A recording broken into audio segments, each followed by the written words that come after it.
So I've titled this speech the Marvelous Mundane, and we're going to go on a bit of a journey tonight, so let's see how we go. The key parent function is an opportunity for us to come together, to align our focus, energize our purpose, and strengthen the bonds in our community. And I would like to take this time to reinforce the importance of the parent and staff partnership that exists here at Hartford College. Consider this like a husband-wife date night on a Wednesday, away from the kids, but where all we actually do is talk about the kids, a bit like a real date night. It is a practice that many couples do, especially those with younger kids who are at home and their primary focus is on these hungry, sleepy, messy monsters demanding chicken nuggets for dinner because the slow-cooked braised beef is spicy. But these date nights are an opportunity for us to unify our goals and strategies in raising our young men. In my household, I am proudly the fun parent. I am like my son's hero. Always wants to play with dad, looks to me when mum says he's not allowed to do something, and rejoices when he gets to spend the day with me, probably because it means more ice cream and chicken nuggets.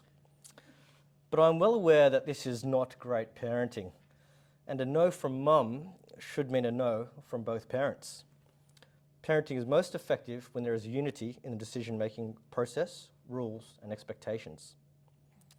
In our partnership, parents and school, I think you guys are the fun parent.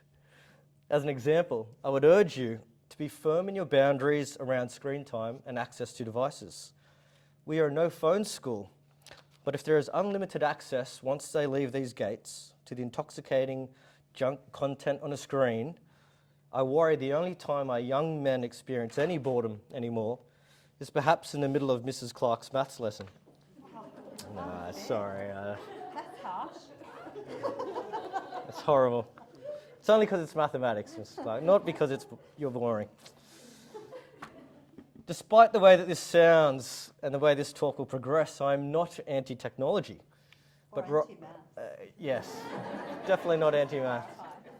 I knew I should have gone with Tiffany with the maths joke. She's new, she can't complain. But rather, I would say I am pro-boredom. We have a generation of kids who are never bored, who don't know what it's like to sit in silence for an hour because mum forgot to pick them up from soccer practice. They will never experience what it was like to be home sick as a 12-year-old kid, have only 4 channels to watch, and the best thing was Days of Our Lives. To have to read the back of a toilet air freshener and have memorized the chlorofluorocarbons within it. Driving for what feels like an eternity to Melbourne on a road trip with nothing more than I Spy with my little eye, always hay bales, sheep and roadkill. This generation is so unaccustomed to boredom that they think there is some magic that occurs in the shower. All their deep thoughts and ideas come to them, so unaware that this is the only place where they are disconnected from their phone. Our kids need to be bored. Regrettably, I fall into this trap time and time again with my own son, asking him on the weekend, he's the entertainment consultant. His name is Sebastian. I say, Sebastian, what do you want to do today? Hoping his request is not too far and not too expensive.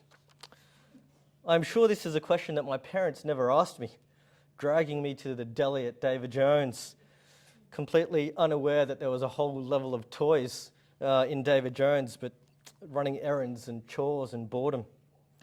But in that boredom, creativity, curiosity, reflection is cultivated.